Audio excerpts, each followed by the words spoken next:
এখন তুমি তোমার অধিকার থেকে নিজেকে বঞ্চিত করছো। হেই, প্রথম প্রেমপত্রে তুমি আমাকে কি যেন সম্বোধন করে লিখেছিলে বলো তো? আহা, এসব কথা রাখো তো। তোমার অফিসের সময় হয়ে যাচ্ছে, চলো। সাগরকে তো এখন ভালোই মনে হচ্ছে ভাই, কিন্তু ভয় হয় কখন না জানি ও আবার আসল ঘটনা জেনে ফেলে। না না, আপনি ভয় পাবেন না। মুক্তি খুবই ইন্টেলিজেন্ট মেয়ে, ও সাগরকে ঠিকই গাইড করে নেবে। এই পাগলামি করো না তো। শোনো, তুমি কিন্তু সময় মতো অফিস থেকে চলে আসবে, ঠিক আছে? সাবধানে যেও। দাঁড়াও, ব্রিফকেসটা ধরো।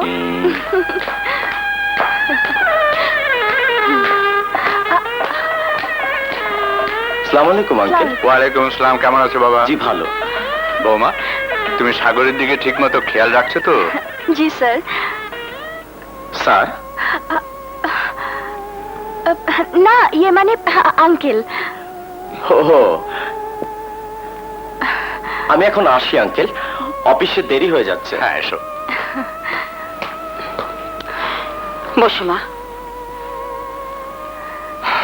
তোকে না কতদিন বলেছি সাগরের সামনে আমাকে স্যার বলবি না, এক্ষুনি তো ধরা পড়ে যাচ্ছিলি। আমি আর পারছি না স্যার, আমি আর পারছি না।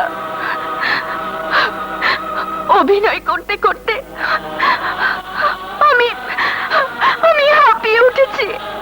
আরে, আমি জানি অভিনয় বড় কঠিন কাজ, কিন্তু তবু তোকে অভিনয় করে যেতে হবে। সাগর যখন আস্তে আস্তে বুঝতে পারবে যে তুই তার স্ত্রী নোস, তখন সে তার স্বাভাবিক জীবনে ফিরে আসবে। কিন্তু এই মুহূর্তে তার আবেগকে কষ্ট দেওয়ার অধিকার আমাদের কারো নেই। তাতে তাতে করে একটা বড় ধরনের বিপর্যয় ঘটে যেতে পারে। ডাক্তার রকিব, আমি একটা কথা বলতে চাই ভাই। হ্যাঁ? যদি এতে মা মুক্তির আপত্তি না থাকে। বলো। মা মুক্তিকে আমি এ বাড়ির বউ করে নিতে চাই। না মা, না, এ হয় না, এ হতে পারে না, কিছুতেই না। কেন হয় না? কেন হতে পারে না মা? সোহাগ আমার জীবন থেকে চিরদিনের জন্য হারিয়ে গেলেও আমি যে আর অন্য কাউকে নিয়ে ঘর বাঁধতে পারবো না। সোহাগের স্মৃতি আমার বুকে নিয়ে আমাকে বাঁচতে দিন মা, বাঁচতে দিন। মারে, তুই তো আমার মেয়ের মতো। জানি সোহাগের ভালোবাসার স্মৃতি তুই মুছে ফেলতে পারবি না। আমার সাগরের মাঝে তুই সোহাগকে খুঁজে নিস মা। সাগর যে তোকে আঁখি বলে জেনে এসেছে, ওর জীবন থেকে তুই সরে যাস না মা, সরে যাস নে।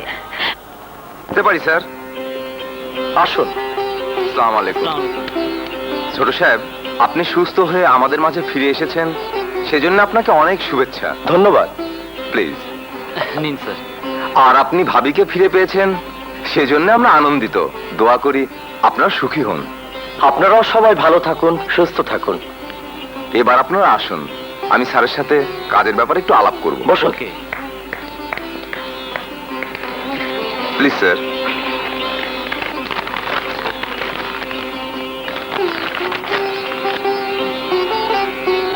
এই প্রজেক্টের ব্যাপারে খুব শীঘ্রই আলাপ করতে হবে। জি স্যার, আপনি অসুস্থ ছিলেন বলেই কাজটা প্রোগ্রেস হয়নি। সময় হাতে বেশি নেই। আগামীকালই আপনাকে সিঙ্গাপুর যেতে হবে, নয়তো প্রজেক্টটা লস হয়ে যাবে। আপনি আজই টিকিট কনফার্ম করুন, আগামীকালে আমি সিঙ্গাপুর রওনা হব। জি স্যার, আমি সব ব্যবস্থা করছি। তোমার চা। Thank you. শুনলাম আগামীকাল সকালে নাকি তুমি সিঙ্গাপুর যাচ্ছ? হ্যাঁ, নয়তো ব্যবসায় কয়েক কোটি টাকা লস হয়ে যাবে। সিঙ্গাপুর থেকে ফিরে এসে আমাদের প্রথম বিবাহবার্ষিকী উদযাপন করব।